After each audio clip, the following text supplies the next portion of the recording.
चाळीसगाव तालुक्यातील वरखेडे तिरफळे शिवारात 12 जून रोजी निसर्गाने अक्षरशः थैमान घातले।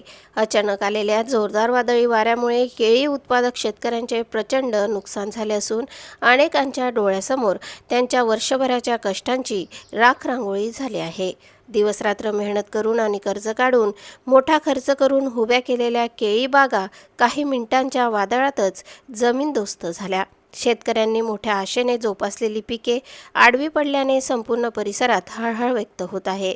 या वादळी वाऱ्याचा फटका केवळ एका दोन शेतकऱ्यांनाच नव्हे तर मोठ्या संख्येने केळी उत्पादकांना बसला आहे। अनेक शेतकऱ्यांच्या शेतातील हजारो केळी रोपे उन्मळून पडली असून लाखो रुपयांचे नुकसान झाले आहे।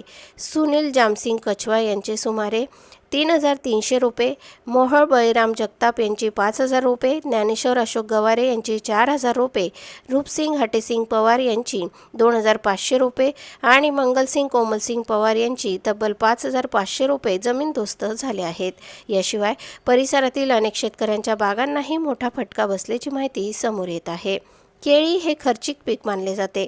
लागवडीपासून ते उत्पादनापर्यंत शेतकऱ्यांना मोठा आर्थिक भार सहन करावा लागतो। मात्र कापणीच्या उंबरठ्यावर आलेल्या बागा वादळाने उद्ध्वस्त केल्याने शेतकरी हतबल झाला आहे। अनेकांनी बँकांचे कर्ज घेतले आहे तर काहींनी खासगी सावकारांकडून पैसे उभे करून शेती उभी केली आहे। आता नुकसान झाल्याने कर्ज कसे फेडायचे, कुटुंबाचा उदरनिर्वाह कसा करायचा आणि पुढील हंगामाची तयारी कशी करायची असा प्रश्न शेतकऱ्यांसमोर उभा ठाकला आहे। शेतात पडलेली केळीची झाडे पाहून अनेक शेतकऱ्यांचे डोळे पाणावले। वर्षभराची मेहनत काही क्षणात वाया गेल्याची वेदना त्यांच्या चेहऱ्यावर स्पष्ट दिसून येत आहे। नुकसानग्रस्त शेतकऱ्यांनी प्रशासनाने तातडीने पंचनामे करून मदत जाहीर करावी अशी मागणी केली आहे। नैसर्गिक आपत्तीमुळे संकटात सापडलेल्या या शेतकऱ्यांना शासनाकडून त्वरित दिलासा मिळणे गरजेचे असल्याची भावना परिसरातून व्यक्त होत आहे।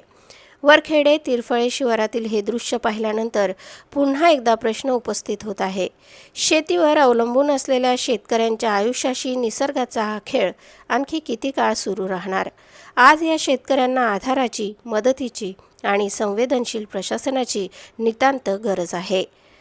प्रमोद राजपूत आणि वृत्तनिवेदिका सीमा पाटीलसह स्वराज्य न्यूज, चाळीसगाव।